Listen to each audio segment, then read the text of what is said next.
govorimo o UDBI, tada moramo razmotriti cjelokupnu međunarodnu situaciju i konstelacije međunarodnih snaga, a i niz stvari koje su se odvijale na tlu na kome je nastala Socijalistička Federativna Republika Jugoslavija. Međunarodna situacija nije bila dobra, jer u to vrijeme svijet je bio podijeljen već na blokove, istočni i zapadni, a unutar Jugoslavije kao mlade države bilo je i niz suprotnosti koje su doprinijele tome da se režim održi, morale su se formirati značajne snage na zaštiti toga režima i na zaštiti naroda. Prvenstveno tu moramo spomenuti OZNU, dakle, koja je bila odjeljenje za zaštitu naroda, koja je imala u prvom redu ulogu fizičke zaštite režima i države, ali je imala i niz negativnih posljedica na samom početku te države, odnosno odmah poslije završetka Drugog svjetskog rata, kada je napravila nešto što je ostavilo dubokog traga i ozljede na svijesti hrvatskog naroda, a to je prvenstveno nešto što se odnosi na pogibiju velikog broja civilnih žrtava, a i ratnih zarobljenika na Bleiburgu, Križnom putu i nizu tih događanja koje su se dogodila po samom završetku Drugog svjetskog rata. Zbog toga je već 1946. godine iz okrilja OZNE, koja je bila i ujedno i vojna formacija i policijska, stvorila se UDBA. To je bila tajna policija koja je preuzela veliki dio zadataka unutarnjih poslova, a tek 1966. godine ona je, s obzirom na svoje djelatnosti koje su bile također sumnjivo na nekakav način provođene, tako da je i već 1966. godine i ona morala da mijenja svoj naziv u službu državne bezbjednosti i da se iz OZNE, odnosno iz tih formacija vojno-policijskih i tajne policije, da se jednostavno priključi službi državne bezbjednosti ili sigurnosti i da se stavi pod upravu Saveznog sekretarijata unutarnjih poslova, dakle gdje je i obična policija bila. Problemi unutarnji koji su tištili Jugoslaviju, istina, zahtijevali su snažnu kontrolu tih procesa unutar društva, no međutim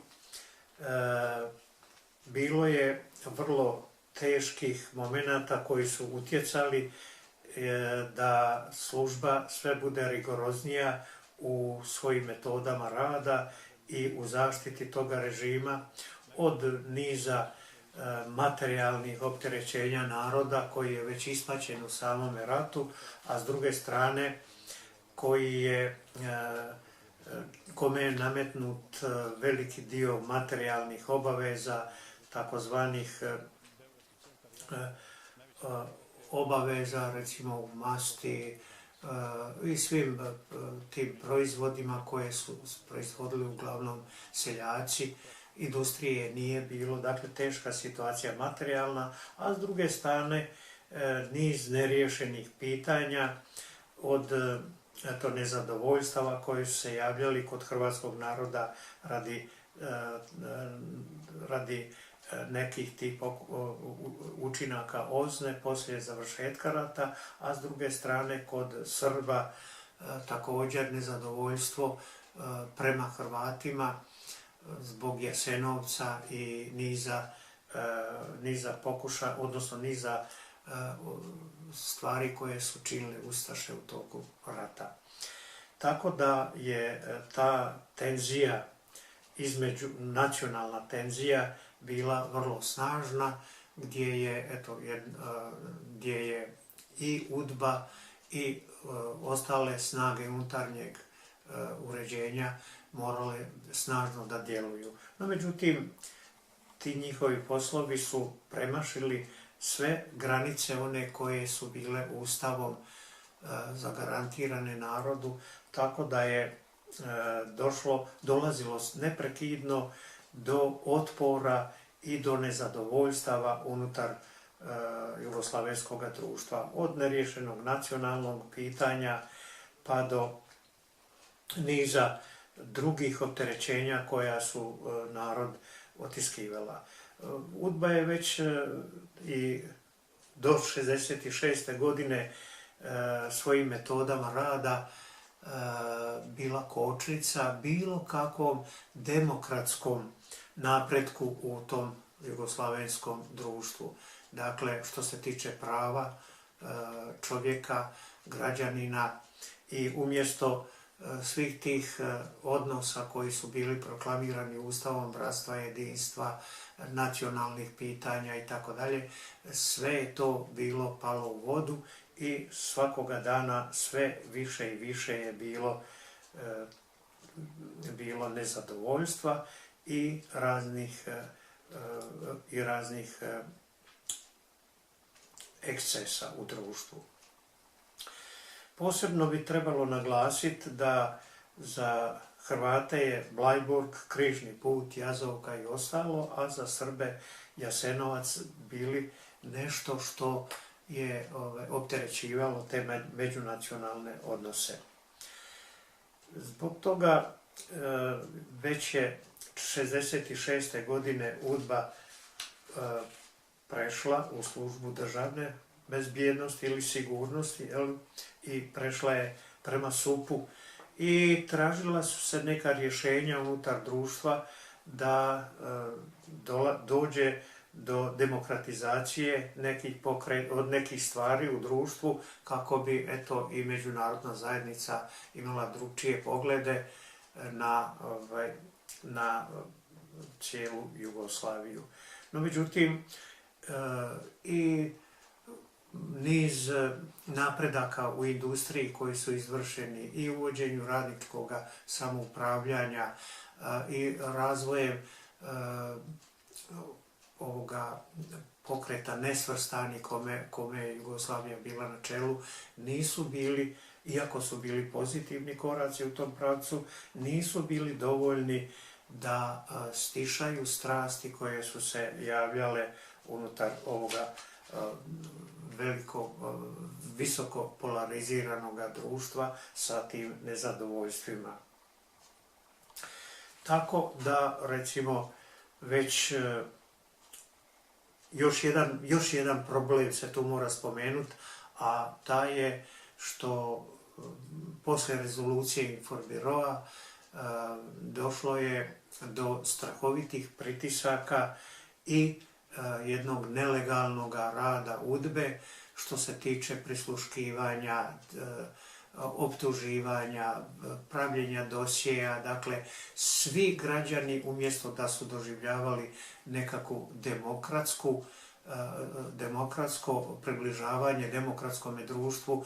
sve više su bili opterećeni strahom koje je širila UDBA. Tako, recimo,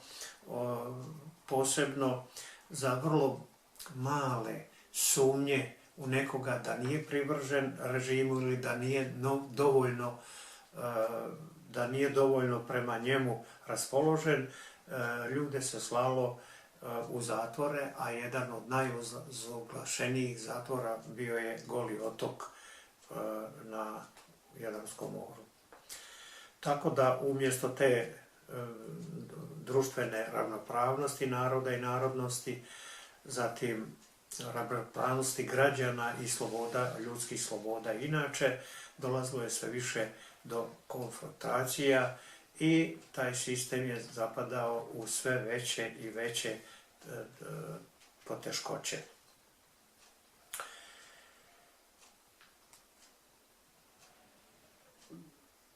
Dakle, rad UDBE bio je velika kočnica za bilo kakvu demokratizaciju društva. Bilo je niz pokušaja prenošenja određenih prava na republike i tako dalje, no međutim taj rad UDBE i njezinih institucija nije popuštao, on je bio sve teži i teži kamen smutnje i opterećenja za život u Jugoslaviji. Tako da, recimo, ja kao dijete se sjećam da je rađen jedan posao, iskop kanala na Jelas polju za pravljenje rižinog polja. Onda su dolazili ljudi sa svih strana, dobrovoljno, pod navodnim znakovima, jer recimo jedna pjesma koju smo uz kazan slušali od tih ljudi koji su prisilno dovedeni, ilustrira o čemu se to radi. A pjesmica je glasila ovako: otkad sam se rodio, radit nisam volio, ali sad idem drage volje na rižino polje. Dakle, jedan građanin, seljak naš iz Gunje je po prilici ilustrirao kojom slobodom i kakvim je on putem dobrovoljno došao na izgradnju rižinog polja na Jelas polju. Tako da puno toga je na UDBI, odnosno moglo bi se reći za nju, još da je vršila pritiske ne samo unutar zemlje i na svoje građane koji su ovdje živjeli, nego da je i na sve, posebno političke azilante u stranim zemljama, i to posebno u zapadnim zemljama, da je vršila čak teror, ubojstva i tako dalje, tako da je bila ozloglašena i u zemlji, a i van zemlje. Evo toliko, ako imate još neko pitanje.